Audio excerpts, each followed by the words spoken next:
Assalamu alaikum ya shabab. Kal aam bkhair. I hope that you had an enjoyable vacation. I know that usually vacations in the middle of a semester are not really enjoyable, but what can we do? At least you had a vacation where you probably did not do a lot of work during this vacation. Well, I spent almost the whole vacation working. I completed your lecture notes. I added about 25 pages or so, maybe 5, 6 pages in the previous material, and about 20 pages or so in the Laplace transform.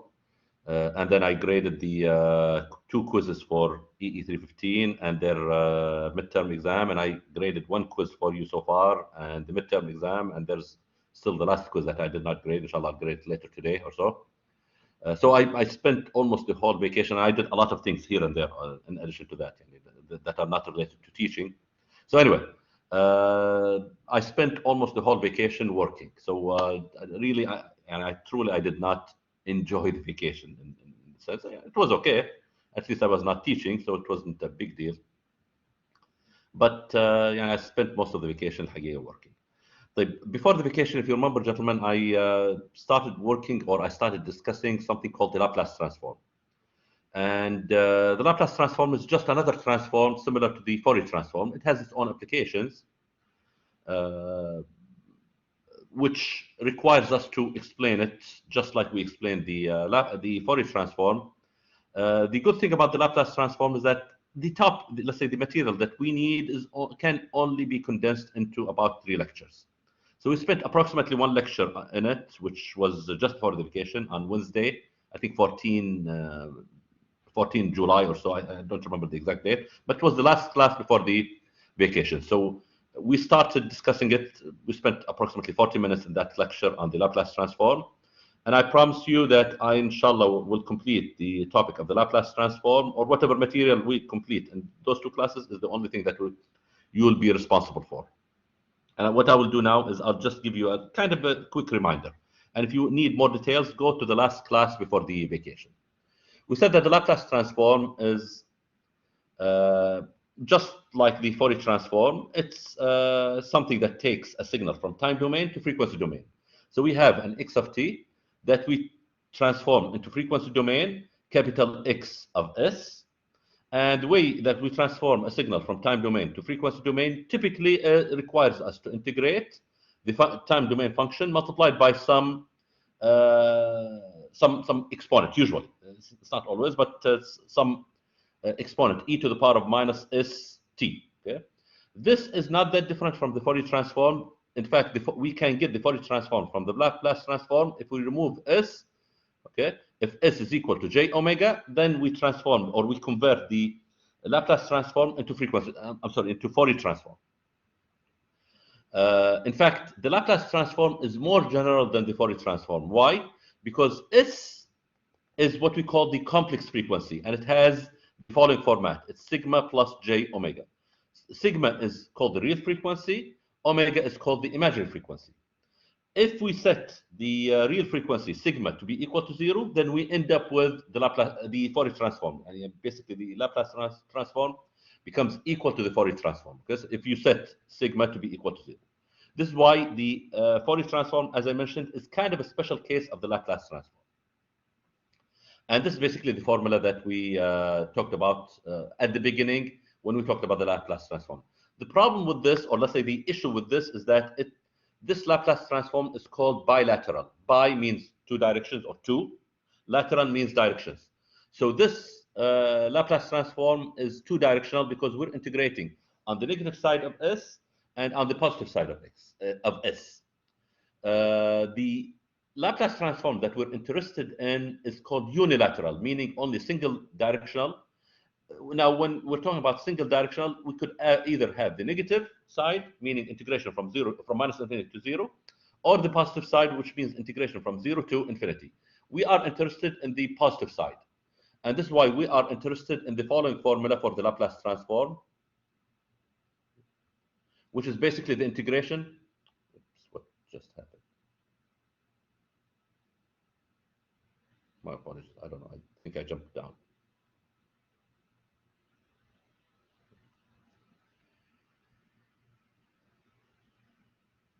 So we talked about the we're talking about the positive side of the Laplace transform, or let's say the unidirectional, unilateral, or single-sided Laplace transform, and we're interested in the positive side, which means that the integrations that we're going to do are always from 0 to infinity of the same signal x of t multiplied by the same exponent e to the power of minus st, and we call this, as I mentioned, the positive unilateral Laplace transform, or sometimes called the positive single-sided Laplace transform.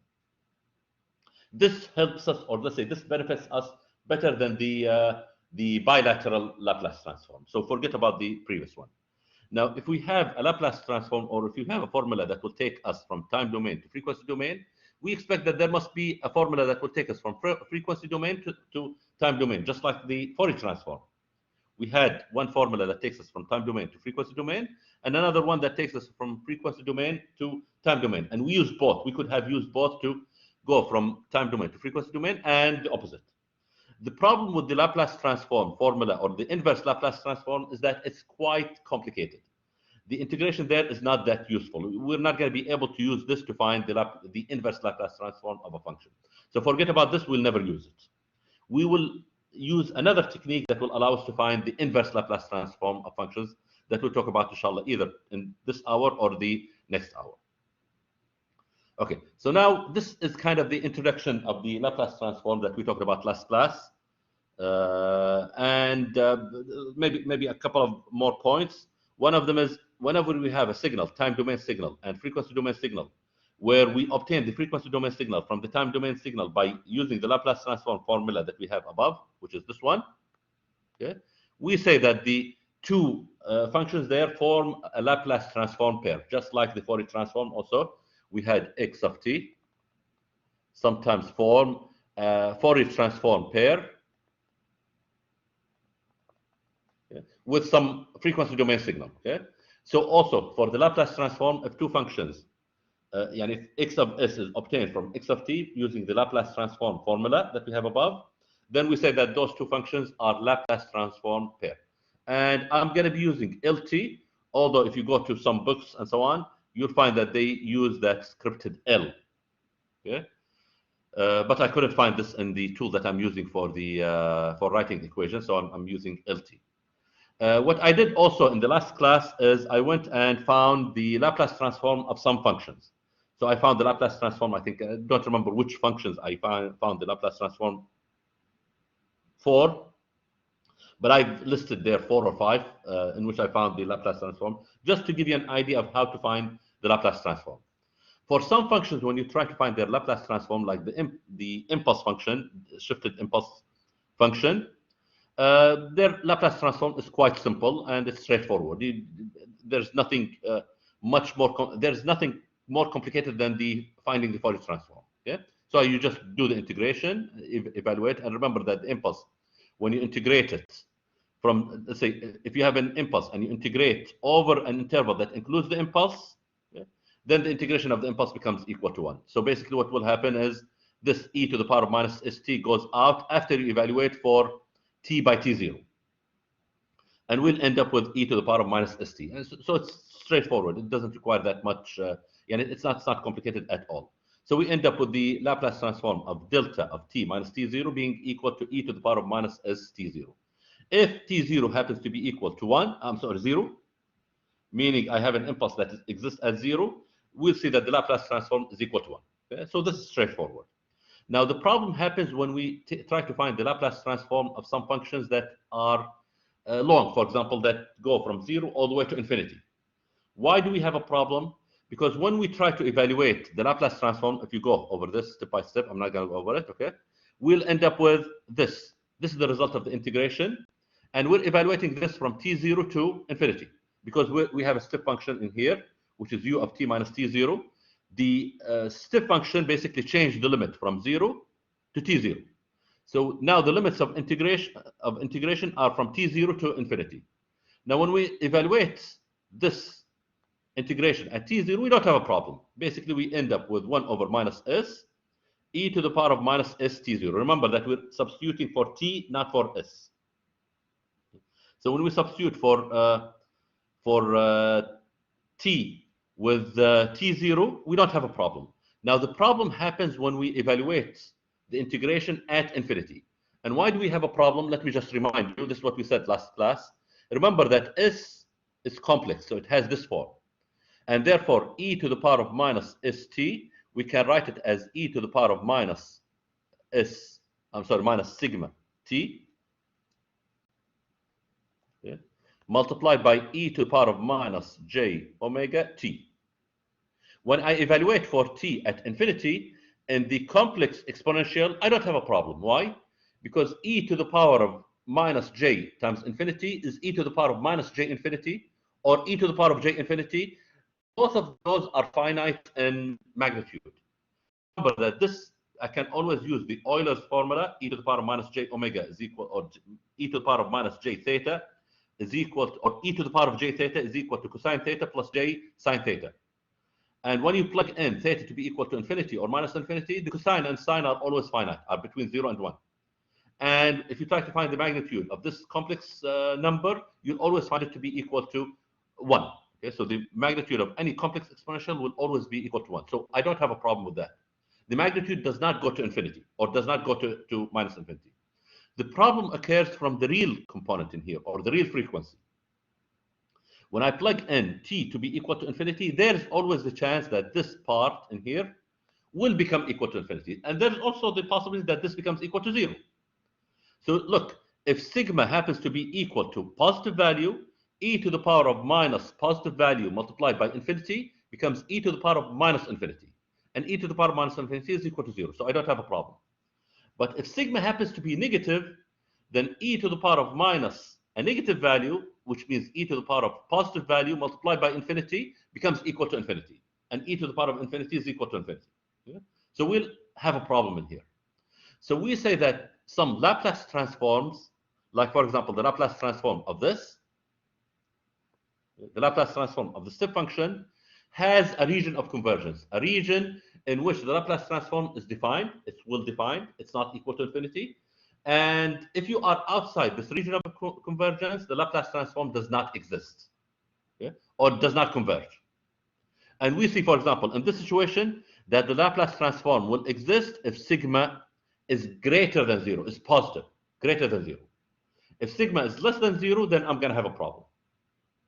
Because this I'll end up with something in there that is equal to infinity. And this is why always when I find the Laplace transform, I need to figure out what is the region of convergence of that Laplace transform. All the impulses, and I think there are maybe one or two couple of signals in there that have a Laplace transform that has, let's say, the region of convergence is for all values of S. Other Laplace transforms will generally have a region of convergence that is limited. For example, for the real value of S has to be positive, or the real value of S has to be negative, or whatever. Okay, but it's not the whole XY plane, or the whole plane, the whole complex frequency plane. Remember that this is the complex frequency, where this is sigma and this is j omega. Basically, what we're saying here is that as long as S, or the real value of S, is positive, which means that I am on the right-hand side of this S plane, then the Laplace transform exists. If I'm in somewhere in here, then the Laplace transform does not exist. It does not converge. So I found the Laplace transform for two functions, and then I went and found the Laplace transform for other functions. Or if you have a step function multiplied by e to the power of at, and so on, specific functions there. If you follow those, all of them are not that difficult to find, so they're quite straightforward. And here, if you're trying to find the Laplace transform of cosine or sine, you have to use that Euler's formula so that you convert it into complex exponentials. And just a little bit of work, you'll be able to find what is the Laplace transform of the cosine, which is this. Okay, this is the Laplace transform of the cosine, and this is the Laplace transform of a cosine that is multiplied by an impulse that does not start at 0. I'm sorry, by a step function that does not start at 0. It's a shifted. Basically, the difference between those is one of them. This is this is this, while this one looks like this. It's a cosine that starts from some t0. Okay, This clearly is more complicated because it has some components here in the numerator, while in the simple cosine, I only have s in the numerator. But anyway, this is the Laplace transform of the cosine multiplied by a step that starts at 0, and another cosine that is multiplied by a step that starts at t0. Okay. And then I found also the same thing for the sine.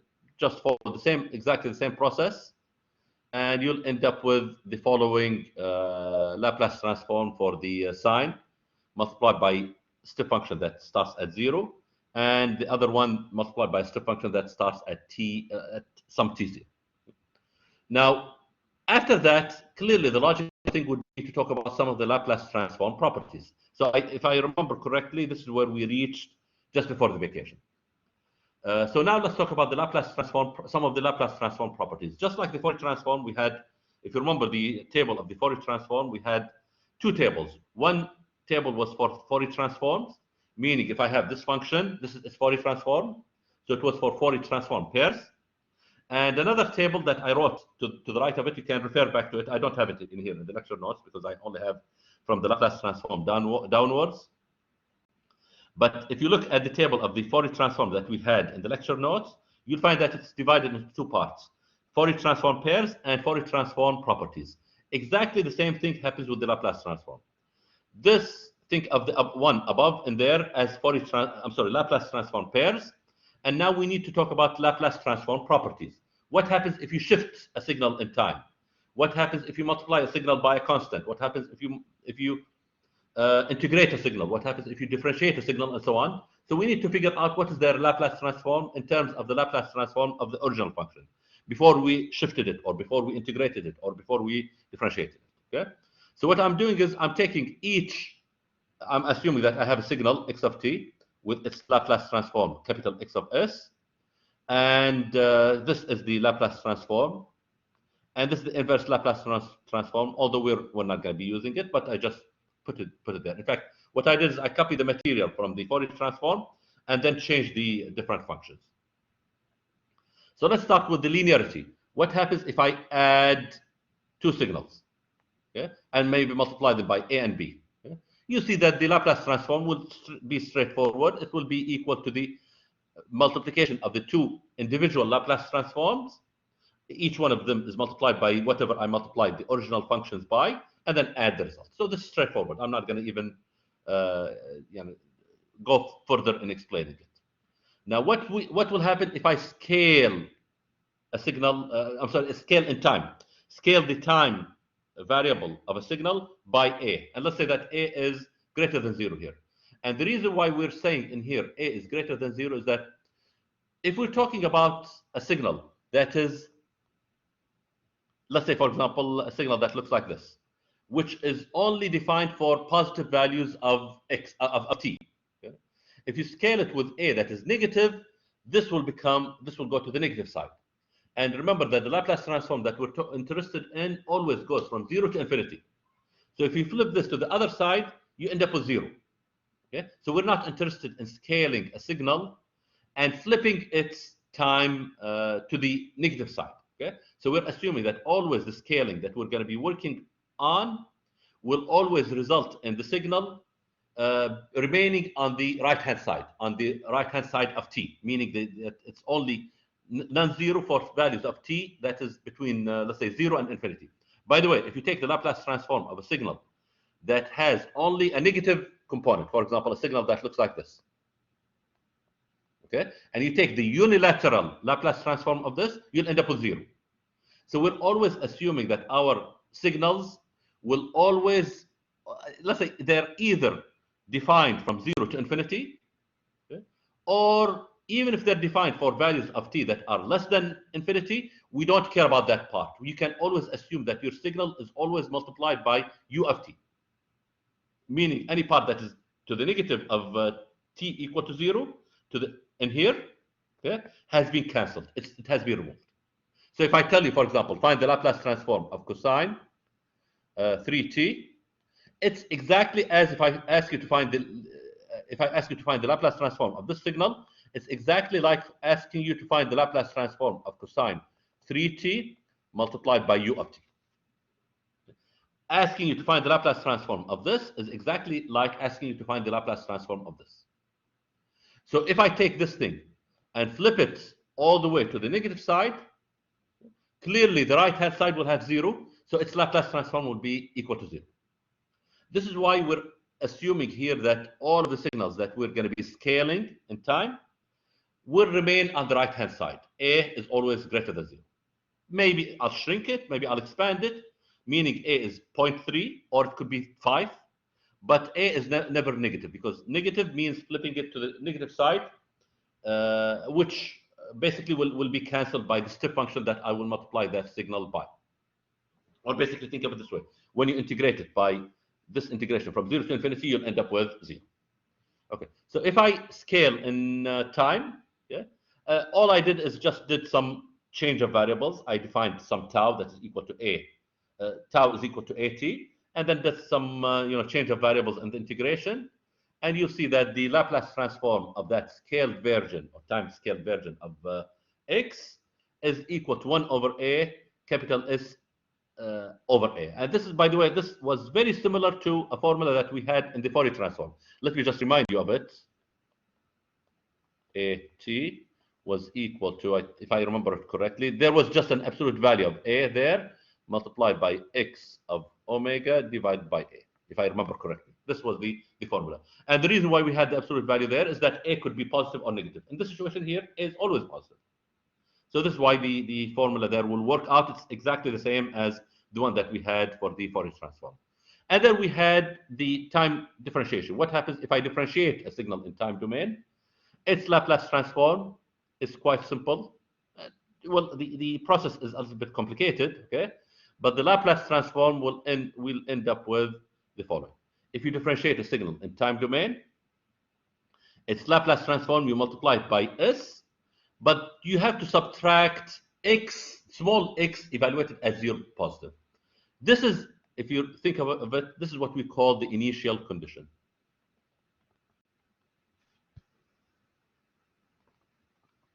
Okay? When you evaluate a signal at t equal to 0, for example, or at t equal to 1, or whatever, okay, where 0, remember that we're integrating at t equal to 0. Okay? So when you evaluate that signal at that point, we usually call this the initial condition. And this is why the Laplace transform is very useful whenever we want to find the Laplace transform of differential equations, because it allows us to include any, if we have a system, as you'll see, inshallah, very shortly, if we have the Laplace transform of, or if we need to find the Laplace transform of differential equations, we need to somehow incorporate initial conditions in solving those differential equations. How do you incorporate, or how do you include the initial conditions? The Laplace transform very nicely includes for us the initial conditions this way. Okay. By the way, this is also very similar to the Fourier transform. If you remember, when we differentiated a signal in time in the Fourier transform, we multiplied it by j omega. In this situation here, we multiplied by s, because s is more general than j omega. S is equal to sigma plus j omega. Okay, but I'm trying to just relate to you the properties of the Fourier transform with the properties of the Laplace transform. In general, now, if we have second derivative, for example, or third derivative, or fourth derivative, this becomes the formula. Now, it looks quite complicated, but it's not.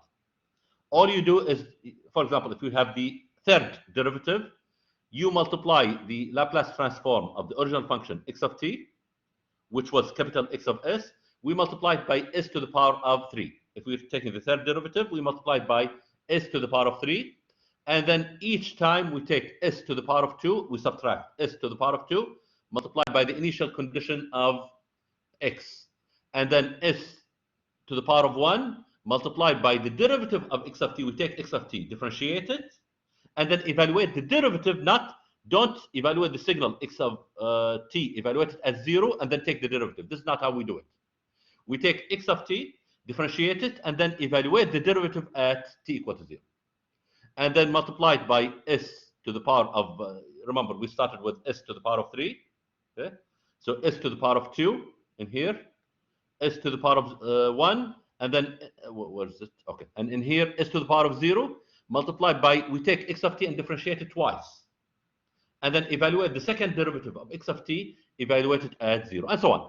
If it was fifth derivative or seventh derivative or whatever, we keep doing this until we end up with s to the power of 0 multiplied by the n minus 1 derivative. And if we have the seventh derivative, we'll end up with the sixth derivative of x evaluated at 0.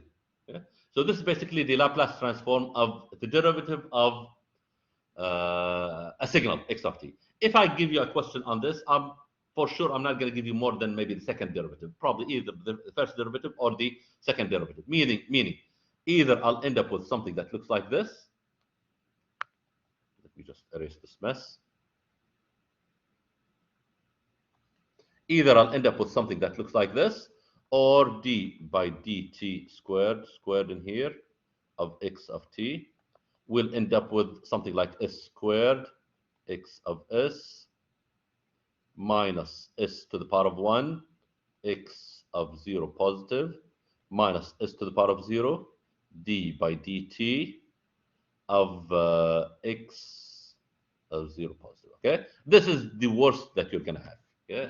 If probably I'm not even going to ask you this, but just in case I give you a question in which you have the second derivative of x, basically we're trying to solve a second order differential equation. You see that this will appear whenever you try to solve a second order differential equation. Then this is the worst case that you'll end up with trying to find the Laplace transform of. And then we have also the Laplace transform of the integration of a function. Okay? I'm not going to go over it, but basically this is the Laplace transform of the integration of a signal. Okay? We also have what happens if we have time or frequency shifting. Right? What happens if we take a signal and shift it in time? So, for example, the signal was like this, a cosine, for example, okay? And we shifted it in time. So we end up with something that looks like this. Okay? This is basically the Laplace transform of that. And if we do shifting in frequency, the inverse Laplace transform of the signal becomes x of t multiplied by e to the power of at. Or think of it this way. If you multiply the signal by e to the power of at in time domain, in frequency domain, it becomes shifted in frequency. And then what happens if we have the convolution of two signals in time, x with h, which happens if you have a signal x, let's say input into a linear time invariant system, h, then the Laplace transform of the, or let's say the output will have a Laplace transform which is equal to the product of the two Laplace transforms, and so on. And there are other properties. What I did after that is I just copied the Fourier transform table that we had above. I copied it there and then changed the properties. And those are some of the properties that we are interested in. Some of the properties of the Laplace transform and some of the Laplace transform pairs. So now, given this, theoretically, I can give you a function and ask you to find its Laplace transform. Either the function will exist in here, in this table, where you directly find its Laplace transform, just by knowing, for example, if I give you what is the Laplace transform of e to the power of minus 3t u of t, okay? Directly, you know that a is equal to 3, so its Laplace transform is going to be equal to 1 over s plus 3, and so on. So it becomes straightforward without much complication. You just go to the signal x of t and find what is its Laplace transform. Now, there's always the possibility that I could give you not a function that is not exactly similar to what's on the left-hand side table, but something that is similar to it, in which I applied one of the transformation that I have there. For example, I took the derivative of that function, or I took the second derivative, or I integrated it, or I multiplied by some e to the power minus at, or just something to it. What do? You find the Laplace transform of the original signal, and then determine what was the transformation that you did to it, and based on this, go and find the transformation or the property, the appropriate property that you need to use from the right-hand side table, and use this property to figure out what is the Laplace transform of the updated, or let's say the new signal that you have. Okay? And I have several examples there. In fact, I had several examples. I only solved one of them just to show you. I didn't have time to solve those, and I'll leave it to you as an exercise. But now, if you look in here, for example, in fact, I'll come to this example. In here, for example, none of the left-hand side signals in there looks like this, where I have some 3t multiplied by cosine that is shifted multiplied by u of t. I guarantee to you that none of those looks like this. So I will have to play with it a little bit to put it in a form. First of all, I'll have to find the Laplace transform of a signal in here, and then see what is the property that I use from the right-hand side table to be able to find the Laplace transform of the left-hand side. Okay? So this is basically how you use now both the left-hand side table and the right-hand side table to come up with the Laplace transform of a very large number of signals. So far, what we have discussed allows us to find the Laplace transform of signals like, for example, the step function or the ramp function, or even a function that we have that looks like this. If I ask you now to find the Laplace transform of this, it's quite simple. It's not that complicated at all.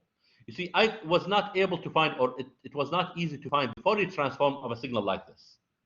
And the reason is that if you try to find the Fourier transform of R is something like t multiplied by u of t. We'll have to integrate by parts. The Laplace transform is designed for this thing.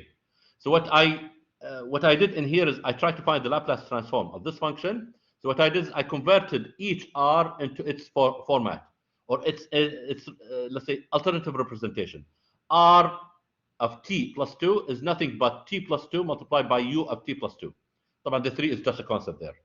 And the minus 4, the step function is as it is.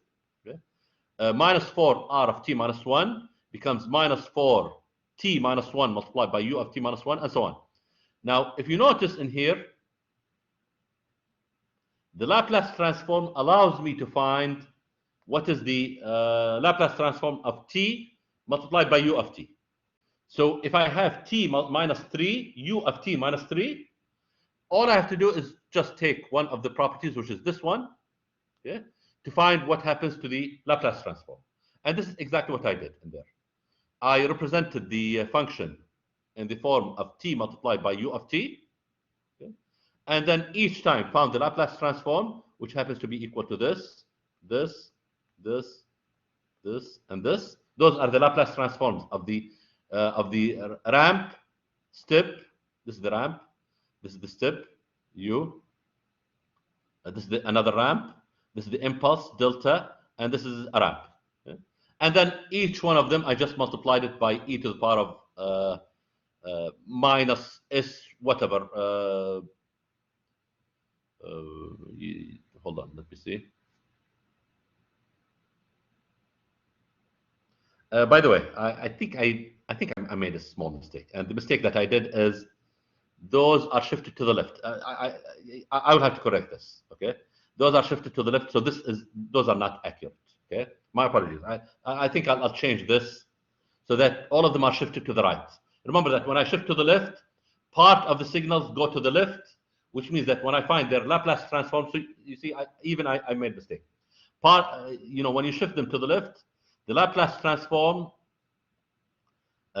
is the integration from 0 to infinity, and I did not take care of this. The integration from 0 to infinity will cancel part of the signal. So my apologies. This is not correct. Those two components are not correct. Okay, I will have to correct them. My apologies for this. Okay? Before I upload the lecture notes, inshallah, I'll correct those. But anyway, I assume that you understand the concept. Yeah. Whenever you shift to the right, what happens is that you find the Laplace transform of the original functions, and then just multiply them by e to the power of minus 2s, e to the power of minus 3s, depending on how much is the shift that you shifted each one of those functions. Okay? So I promise you, inshallah, before I upload the lecture notes, I'll fix this.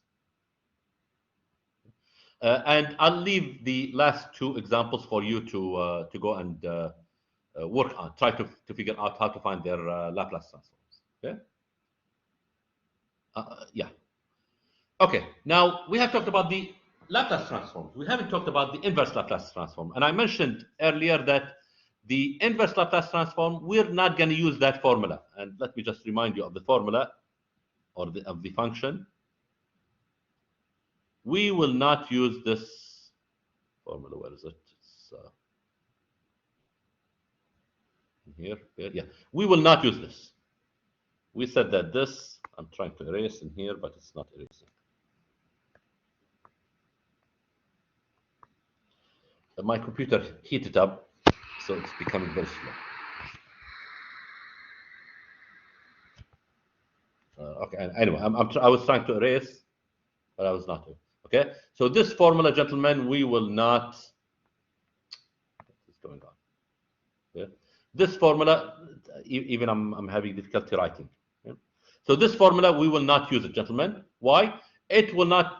It is not easy to use this formula to find the Laplace transform. I remember once I tried it and I struggled with even a simple inverse Laplace transform that I gave up. Yeah? So we will not use this one. What we will do now is we'll try to find a way for finding the inverse Laplace transform of different functions. Now let me go to the table of Laplace transform pairs and let me show you an observation. Okay, now I can erase at least. Let me show you the table. Unfortunately, the table is cut into two. It's cut between two pages, but still you'll be able to observe, to make this observation. What do we see in here in the Laplace transform pairs? I'm looking at the left table. I'm looking at this table here. Look at all of the Laplace transforms. Now, let me start with this one in here. This is simply 1. The Laplace transform of the impulse is equal to 1. Okay? You can think of this one as 1 over s to the power of 0. Okay? The Laplace transform of a step is 1 over s, which means 1 over s to the power of 1. The Laplace transform of t to the power of n, sorry, if you multiply, if you have a function which is t squared, for example, or t to the power of 3, or t to the power of 4, like a ramp, okay? Or even higher order signals, like t squared multiplied by a step, or t to the power of 3 multiplied by a step, or so. What do we have? We have a constant above, which is just n factorial. Okay? N factorial is, if n is equal to 5, it's 5 factorial. So it's just a constant. The numerator is just a constant. But the denominator is s raised to the power of n plus 1. If t is equal to 1, okay, then we have s squared. If t is equal to 2, t is equal to 1 means a ramp. T is equal to 2, something that looks like this. T squared. Like what they call a parabola, okay, multiplied by a step. Then we end up with 2 factorial, which is 2, divided by s to the power of 3. But anyway, the denominator there is s to the power of 2, or s to the power of 3, or s to the power of 4. Sometimes if I have, let's say, if I multiply the time function, or let's say, yeah, if I have a time function which is e to the power of minus at, what is its Laplace transform? It's 1 divided by s plus a. Right? Let me go to other let's say, other functions. If I have t to the power of 2, for example, e to the power of minus 3t, what is the denominator now? The numerator is just n factorial again, whatever n is, and the denominator is s plus a raised to the power of n plus 2. For example, n plus 1, I'm sorry. For example, s plus a raised to the power of 3, or raised to the power of 4, and so on. Now, sometimes some of the functions, like the cosine or the sine, yeah, in fact, the cosine, they produce to me s in the numerator also. Right? If I have e to the power of at, or minus at, multiplied by cosine, I end up with something like s plus a, and in the denominator, I have s plus a raised to the power of a plus omega 0, and so on. So if you notice, always the Laplace transforms will always have the format of the following. This is basically the observation. Look at all of the Laplace transforms that we have, and there are other Laplace transforms that we did not talk about in here. But if you go to almost all of the Laplace transforms, they will always be in the following format. There will always be some function of s, a polynomial of s, divided by another polynomial of s. Always. The Laplace transform of any function will always be some polynomial of s in the numerator, divided by another polynomial of s in the denominator. even if you take, for example, the two Laplace transforms, if you multiply Laplace transforms together or so, right, the result will always be, for example, if I take the convolution of those, the convolution of this with this. Now we learned that the convolution of two time domain functions results in the frequency domain in their Laplace transforms being multiplied by each other, which means that I'll take the Laplace transform of this Laplace transform and multiply by this Laplace transform. And I'll end up with, again, a polynomial in the numerator, a polynomial of s, like, for example, s squared minus 3s plus 2, divided by s to the power of 4 minus 4s to the power of 3 plus 2s to the power of 2 minus s plus 7, and so on. So always you'll end up with a polynomial in the numerator divided by a polynomial in the denominator. Okay? And this is the trick that we will use to find the inverse Laplace transform. Okay? So pay attention to this fact. Always the Laplace transforms of any functions or the convolution of different time functions will always be polynomial of s divided by polynomial of y. Okay, so this is the first observation that I want you to notice. Okay? And this is basically what I'm saying.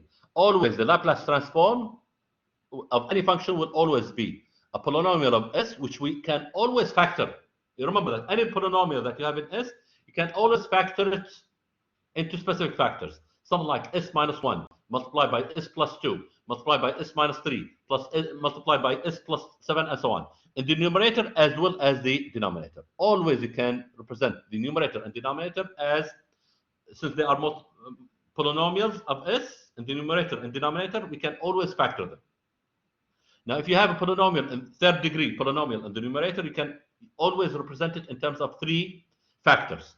If it's, for example, a fifth order polynomial in the denominator, we can always factor it into 5 different factors. Some of those factors may be real, some of those factors may be imaginary, some of those factors may be complex. Okay? Meaning I could end up with something like this: s plus 3 multiplied by s minus 2 multiplied by s plus 3 minus j2, for example. Right? And the denominator is also the same. But the important thing is that always the numerator and denominator will always be polynomials. Now, we always call those factors of the numerator, we always call them zeros. Why are they called zeros? Because if you plug in s to be equal to minus 3 in here, it will set the Laplace transform to be equal to 0. Okay? So setting any of those, setting s in the whole thing there, in the whole Laplace transform, to be equal to one of those z's, I'm calling them z's, will set the whole Laplace transform to be equal to 0. This is why all of those factors are called the zeros of the Laplace transform. Now, the denominator there is kind of the opposite. If I set s to be equal to any of those values of p, p1 or p2 or p3 until pm, I'll end up with a 0 in the denominator, which means that the Laplace transform becomes equal to infinity. And this is why we call those poles. Okay? So the values that will set the numerator to be equal to 0 are called zeros. The values that will set the denominator to be equal to 0 are called poles. Now, you'll understand when you take EE207, you'll understand more the importance of poles and zeros of the Laplace transform. In fact, if I have a system with a specific Laplace transform, I'll be able to tell some of the features of that system based on the poles and the zeros.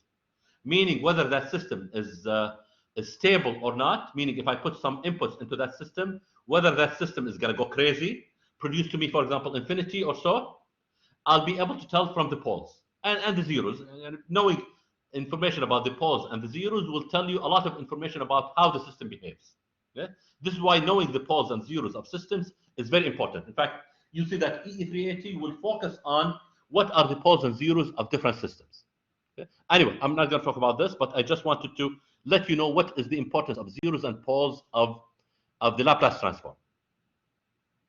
Okay, so as I mentioned, those are called the zeros, z1, z2, and so on, until zn. And those are called the poles, p1 until pm. Okay? Now, n could be smaller than m, it could be equal to m, or it could be greater than m. I mean, there are always the possibilities that the number of zeros is greater than the number of poles, the number of zeros is equal to the number of poles, or the number of zeros is less than the number of poles. Okay? Those are the three possibilities. We'll see how to deal with each one of those situations. Okay? Now, the concept of dealing with finding the inverse Laplace transform requires us to understand something called partial fraction decomposition. And if I'm not mistaken, I think I've seen once that you have studied this concept, the partial fraction, in, I think, the prep year math. I'm not sure, but I think you have studied the concept of the partial fractions in the prep year math. If I'm mistaken, please accept my apologies. But nevertheless, even if you didn't study it, it's relatively speaking a simple concept. So inshallah, I'll explain it to you now, and we'll see that once we discuss the partial fraction decomposition, you'll be able to find the inverse Laplace transform. Okay? Now, what does the partial fraction decomposition say? Okay? It says that whenever you have any Laplace transform that is represented in this form, where we have some constant c, forget about c, it's not that important, multiplied by some zeros, or let's say a polynomial of s in the numerator, divided by a polynomial of s in the denominator. We can always represent any signal or any let's say Laplace transform that looks like this. We can always represent it in the following form: some s1, okay, multiplied by s minus p1, where s minus p1 is this. It's the first pole. Added to it, look, in here, all of those are multiplied by each other. Okay? I want to split those into what they call partial fractions, smaller fractions. A fraction in which each one of the denominators is only, let's say, it's something like s minus p1 or s minus p2 or so. And it's basically a simple polynomial of s, a polynomial of s to the power of 1, or let's say it's a first degree polynomial of s. Right? So I can always represent any Laplace transform that looks like this, capital X of s, in the following format. It's some s1, where I'll have to figure out what s1 is, okay? Divided by s minus p1. Added to it another s2, divided by s minus p2, and so on. And you continue this until the last pole. Those are nothing but the poles of this, if you notice. Okay? So I have split the Laplace transform into, for example, if I had 10 poles, I'll have to split it into 10 different partial fractions. Now, 10 different partial fractions is not easy to get because the math is simple, but it takes a lot of time. As you see, it's just simple math. We just need to do evaluation of specific things. So, but the math is time consuming. Okay? But nevertheless, you can always decompose any Laplace transform that looks like this. You can decompose it into what we call partial fractions. So our task will be to find what is S1, what is S2, what is S3, and so on until Sm. Right? Now, why are we doing this? Once you decompose any, let's say, Laplace transform, any complicated Laplace transform that looks like this one, once we decompose it into those partial fractions, it becomes extremely simple to find the inverse Laplace transform. Why? Because all we have to do is take those, look at those, and remember them. All you have to do is just come in here in the Laplace transform table, and you'll generally find that one of those is similar to the forms that you have. For example, in the ones that we have below, each one of the inverse, or let's say each one of the partial fractions looks like this, except that instead of 1, we have, for example, in here 3. Instead of the 1 in there, we have, for example, 3 divided by s plus 2, for example. Okay? So now all we have to do is figure out that if we have 1 over s plus a, it has an inverse Laplace transform, which is e to the power of minus a t multiplied by u of t. Then 3 divided by s plus 2 will have a Laplace transform, which is e to the power of minus 3 t u of t, and the 3 simply comes in here. And this is basically, sorry, this is 2. This should have been 2. Minus 2, because this is a. This is a. Okay? So So the inverse Laplace transform of this becomes e to the power of minus 2t multiplied by u of t. Okay. So now this is how we find the inverse Laplace transform of any complicated function. We have to always, no matter how complicated the Laplace transform is, we have always to decompose it into something that looks like one of those, or multiple of those, not necessarily one of them, but maybe an addition of 3 or 4 of those Laplace transforms that we have in here on the left-hand side table. Okay, and there's always the possibility that I'm going to see something that also does not look like this, but looks like 1 over s multiplied by this. Meaning, I'm combining both this. I'm combining this property with this Laplace transform. Okay, or this property. My apologies. Okay, with this Laplace transform. So I'm taking a property from the right-hand side table and a Laplace transform pair from the left-hand side table. I'm combining them. Now, I know that this means that I need to find the inverse Laplace transform in here and then multiply it by t, and so on. So now I can use the table to find the inverse Laplace transform of any complicated function. This is basically what I'm trying to hint to. So I have about 10 minutes remaining in here. Yeah. So now we agreed that we will try to find. Sorry. Okay. Yeah. We said that we will work on finding the partial fraction decomposition of complicated functions. Okay. And as I mentioned, this is it's relatively speaking a simple concept. It just requires a little bit of attention because the calculations are a little bit not complicated, but it requires you to evaluate the function at different values and so on. Okay? So how do we find okay, I mentioned that the order here. Okay, now it's time to discuss this point. Okay? Now I mentioned a minute ago that either Sn is going to be greater than m. Oops, what did I just do?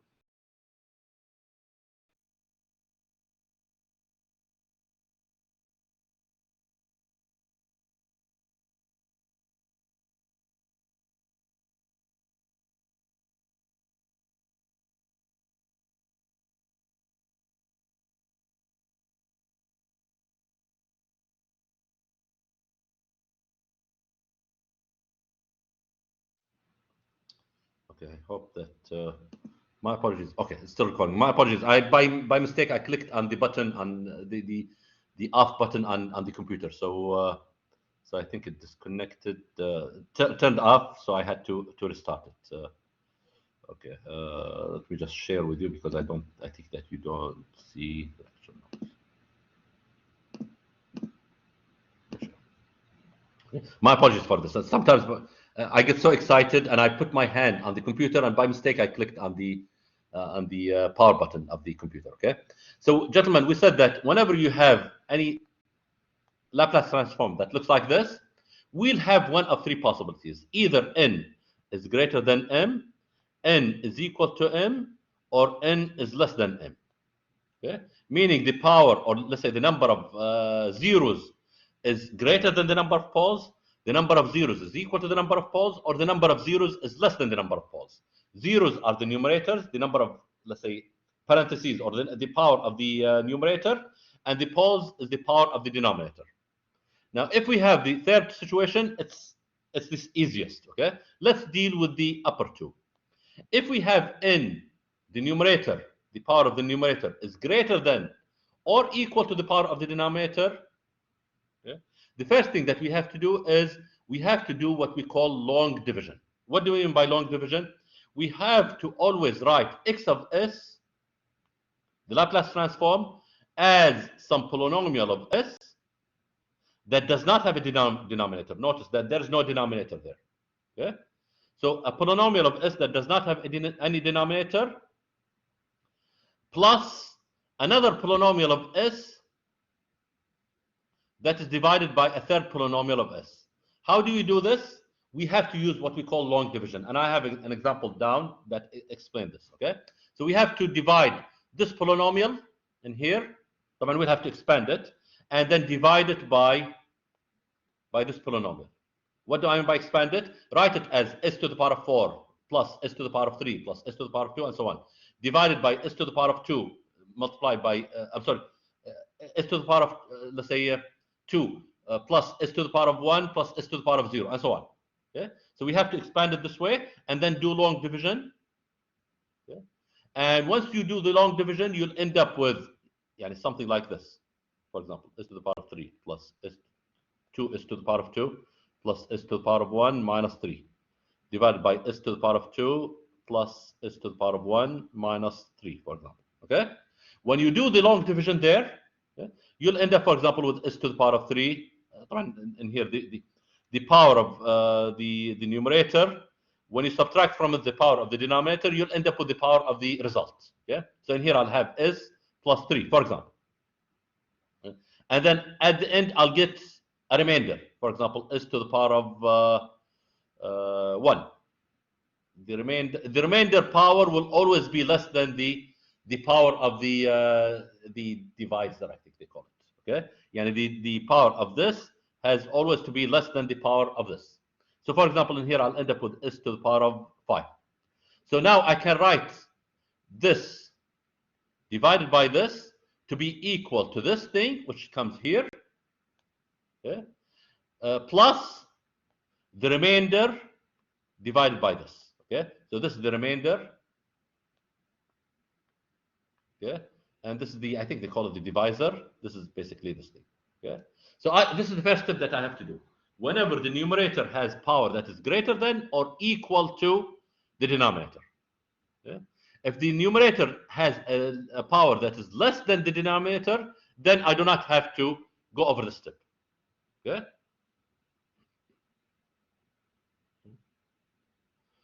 Okay, so this is the first thing that I have to do.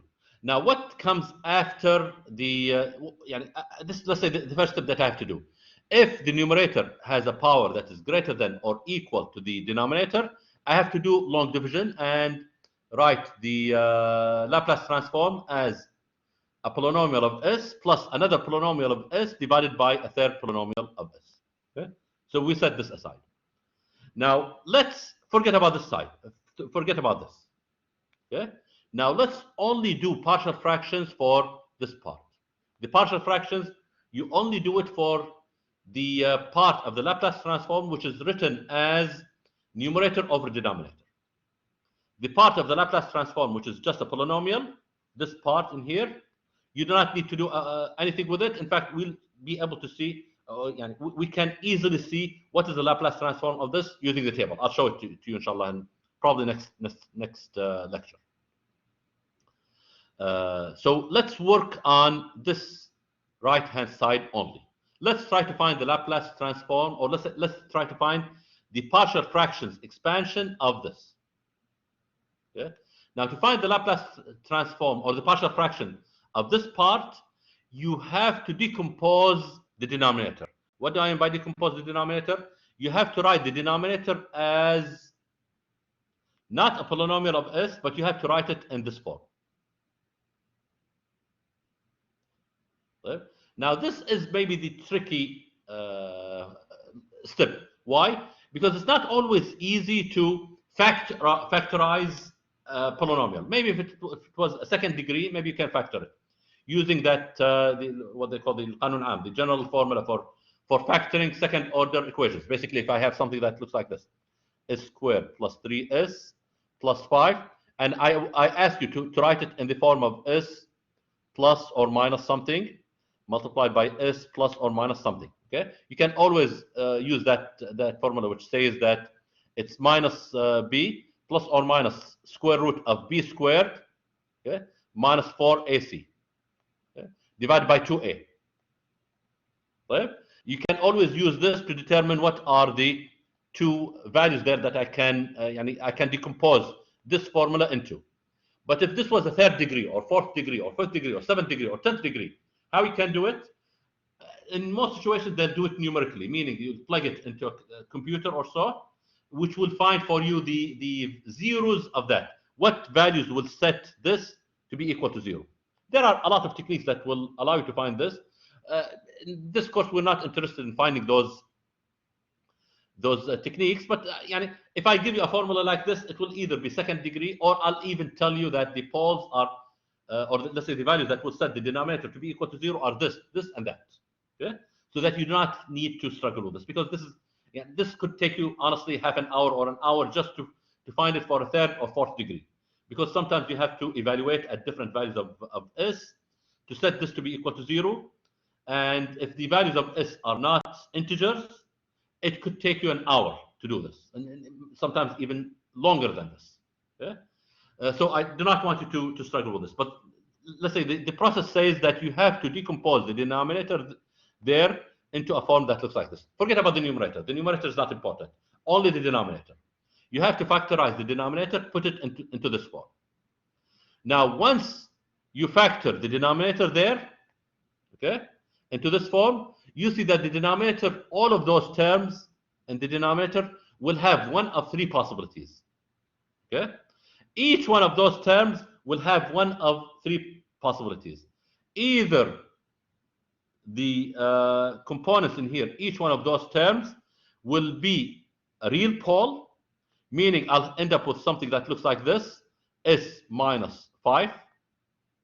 Okay? Hold on, let me see. Let me just check something. Yeah, okay. So either I'll end up with each one of those being something like this, S minus 5, okay? And they are distinct, meaning each of the poles there, okay, is different from the other poles. Meaning P1 is not equal to P2, which is not equal to P3, which is not equal to P4, which is not equal to P5, and so on, until Pm. All of them are what we call distinct real poles. Okay? The other possibility is that I'm going to have some of the poles equal to each other. Meaning P1, for example, could be equal to P2, and it might even be equal to P3. Right? And there might be some poles that are different, but you might have some repeated poles. P1 is equal to P2, equal to P3, for example. Okay? Right? And the third possibility is that some of those poles could be complex. They're not real, but they are complex. Whenever they are complex, they'll come in the form of complex conjugates. Meaning, if I have, for example, a pole which is equal to 2 plus J3, I expect that there will be another pole which is 2 minus J3. Okay? So again, let me just repeat it, and then I'll stop at this point, and I'll start the next lecture note, which we will focus on how do we find the partial fraction decomposition, and how do we find the inverse Laplace transform. We said that those poles, gentlemen, when I decompose the denominator into the different factors, I'll end up with several possibilities. Either I'll end up with distinct, meaning different, real poles. So I'll end up with something that looks like this. Let me just write for you an example so that you understand exactly what I'm talking about. Let me just erase this mess. I'll end up with something that looks like this. S minus 3, S minus 2, S minus 4, and S minus 7, for example. Okay. Now, all of those are real, 7, 4, 2, and 3. Those poles, which make the denominator equal to 0, those poles are all real, 3, 2, 4, and 7. Okay. And they are distinct, meaning the 3 is not equal to the other, the number 3 in here is different from the 2, 4, and 7. And the 2 is different from the 3, 4, and 7. And the 4 is different from the 3, 2, and 7, and so on. All of them are completely different. This is, in fact, the easiest case. But there's always the possibility that when you decompose, you'll end up with 3 and 3 in here. And 4 and 7. The 4 and 7 are distinct, but the 3 and 3 are repeated. Okay? So in here we have what we call repeated poles. By the way, the repeated poles could even be complex, but they are repeated anyway. And I could have, for example, S minus 3 plus J4 and S minus 3 minus J4. Okay? And then again, S minus 3 plus J4 and S minus 3 minus J4. So those are complex conjugates. Okay, those are the complex poles. They appear always as complex conjugates, but even the complex conjugates appear as repeated. Okay, so I could have some repeated poles which are either real or complex. Okay, or the other situation is that I have distinct poles, but they happen to be complex. Okay, so those are the three possibilities of poles, and we'll have to deal with each one of those separately. Okay, so this is inshallah what I will do. I'm doing this lecture note in the morning. I started at about 8, and now it's about 9. Most likely I'll do the second lecture note, maybe probably at night, inshallah, because I'm too exhausted now to do the second lecture note. But what you'll see us do, inshallah, is we'll talk about how to do the partial fraction process, which is not that difficult. As I mentioned, it just requires a little bit of work, okay? And then once we do the partial fraction decomposition, we'll see how we find the inverse Laplace transform, which is straightforward. It's a simple process. And then the last topic is how do we deal now with a circuit in which we have x of t as an input, and let's say y of t as an output. Clearly, if we have a circuit and we know the input x of t, we know that the output in there, if we have capacitors and inductors, the output will be related to the input by a differential equation. So now we can always use Laplace transform to determine what is the output y of t in terms of the input x of t and the circuit. And this, inshallah, what we will do in next class. Okay? Have a good day. Assalamu alaikum.